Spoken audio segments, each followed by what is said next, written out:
we need to ask ourselves what necessitated the sacking of the cabinet, if I would put it like that.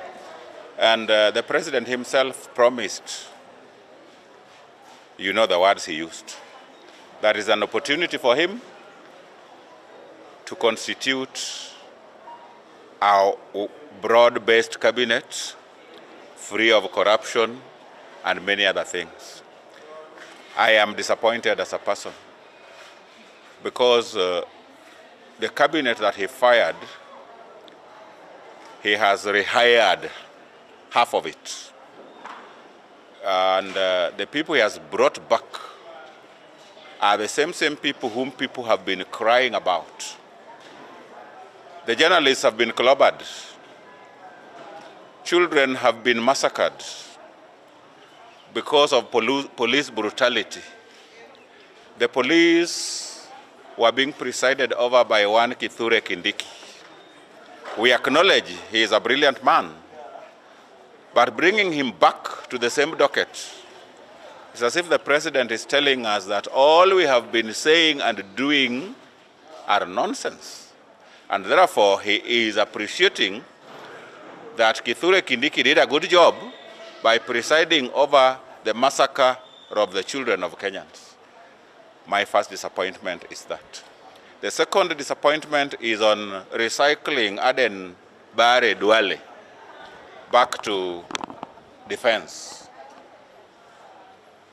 I don't think he has performed very well.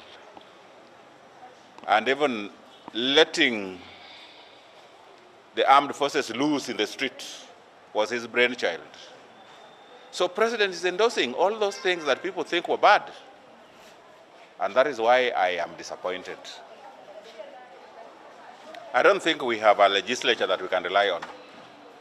History has put it that Parliament, as it is today, especially the National Assembly, is in the pockets of the President. And therefore, I'm not expecting anything from them. There is going to be no change because Ruto does not believe in change.